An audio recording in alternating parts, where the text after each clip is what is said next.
আমরা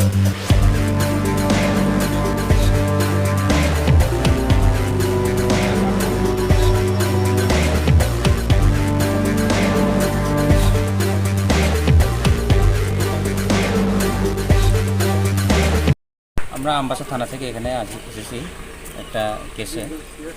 তো আমরা এখানে এসে 4টা বাইক রিকভারি করছি আর 3 জনকে অ্যারেস্ট করছি। স্যার এখন তাদেরকে কোথায় নিয়ে যাওয়া হবে? তাদেরকে এখন আম্বাসা থানাতে আমরা নিয়ে যেতেছি। আমাদের এখানে পার্টিকুলারলি আম্বাসা থানা এলাকায় বিগত কিছুদিন ধরে লাস্ট 1 to 2 months ধরে কয়েকটা বাইক লিফটিংয়ের ইনসিডেন্ট রিপোর্ট হয়। আমরা কিছু স্পেসিফিক কেস ওয়েতে রেজিস্টার করি।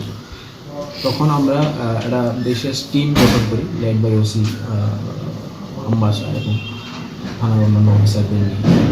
তো ওনাদের স্পেশালি টাস্ক করা হয় যে এই যে বাইক লিফটিং গ্রুপ বা গ্যাং যেটা আছে সেটাকে যেন অ্যানার্ট করা হয়। অ্যাকর্ডিংলি লোকাল ইন্টেলিজেন্স, বা টিভিএস হিস্ট্রি দেখে আমরা কিছু লোক আইডেন্টিফাই করি এবং গতকালকে আমরা ইনিশিয়ালি 3 জনকে আটক করে জিজ্ঞাসাবাদের পর ওনাদের গ্রেপ্তার করা হয়।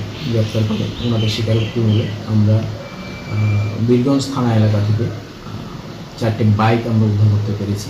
3টে পালসার, একটা অ্যাভেঞ্জার বাইক। এগুলি বাকি যে বাইকের মালিক যারা ছিলেন ওনারা আইডেন্টিফাই করেছেন। তো ওইখানে যারা রিসিভ করেছে এই বাইকগুলিকে ওদের মধ্যে থেকেও 3 জনকে আমরা আটক করছি, তাদের অ্যারেস্ট করা হয়েছে।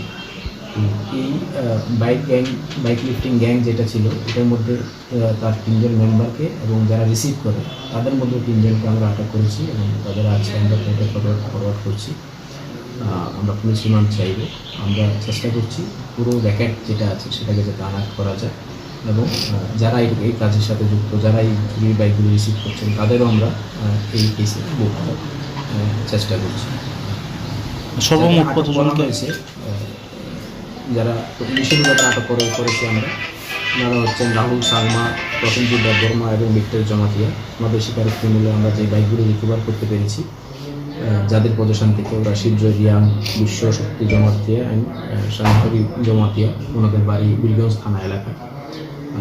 তো এই যে কেসগুলো নেওয়া হয়েছে আমরা সেকশন 382B-তে আইপিসিতে নেওয়া হয়েছে, যেটা অর্গানাইজড ক্রাইম।